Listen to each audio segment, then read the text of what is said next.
Okay, so my verse is Matthew 13:1-8, and it says, "The same day went Jesus out of the house and sat by the seaside, and great multitudes gathered together unto him, so that he went into a ship and sat, and the whole multitude stood on the shore. And he spoke many things unto them in parables, saying, Behold, a sower went forth to sow. And when he sowed, some seeds fell by the wayside, and the fowls came and devoured them up. Some fell upon stony places where they had not much earth, and forthwith there sprung up, because they had no deepness of earth. And when the sun was up, they were scorched, because they had no root, and they withered away.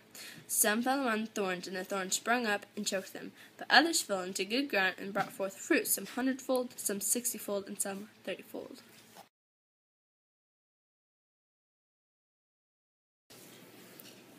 Okay, and so when it says, "And when he sowed, some seeds fell by the wayside, and the fowls came up and devoured them up."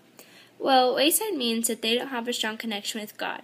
They haven't tilled their heart for God. They haven't made a space for God. And so, like an example, if a farmer doesn't till his soil before he plants seeds, he's not going to have a good harvest because he hasn't made room for the seeds to grow. They won't be healthy at all. So this is the same with their faith. If people don't till their heart for God, they're not going to have a strong connection, because they're not going to have a strong belief in God, because their hearts aren't going to be tilled for him. They're not going to be prepared for God. So, and when it says, "And when the fowls came up and devoured them up," well, the bird is Satan. Satan's going to come, and he's going to take that seed, and he's going to just take it away somewhere and do whatever he's going to do with that. Because you're not going to be able to plant that seed into your heart, because you're not going to have it prepared for that seed yet. You haven't tilled your heart for that seed. There's no room for that seed yet. Okay, and when it says, and some fell upon stony places where they had not much earth, and forthwith they sprung up, because they had no deepness of earth. Well, when it says stony places, well, some people have a hard heart. Like my family member. If you bring up anything about God or anything about that, it offends them kind of, because they're like, "Oh, why are you saying that to me? Are you judging me or whatever?" And so, like, say you try to bring them to church, and they're like, "Okay, fine, I'll go to church." And then they'll be like, they'll praise Jesus, and they'll be like, "Yay, I'm saved now. Oh, thank you guys. Thank you for that, whatever."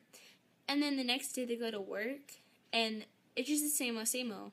They're just all partying and doing whatever they want to do, and what they didn't listen. They didn't act that whatever the preacher told them, that didn't sink in at all.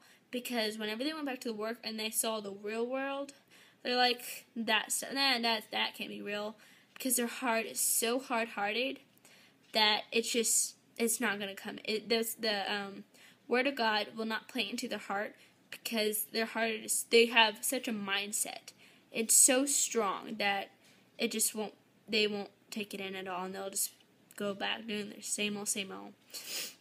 And it's kind of sad, actually, because you can't tell them anything. And so, yeah, and there's no deepness in it. They won't make room for God. Their heart is too hard-hearted, and it's sad. So, yeah, that's what that means.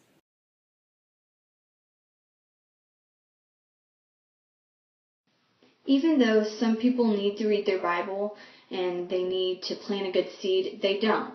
For example, a farmer, if he plants his seed and he waters it and he takes really good care of it, and he takes out all the bad thorns and he takes out all the bad grass, he's taking that out so it'll grow.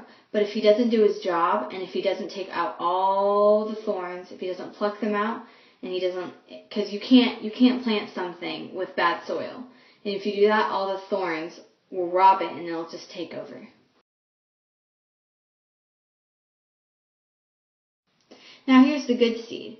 When someone new comes to the church and they're listening to what the preacher's saying, they're absorbing what the preacher is saying.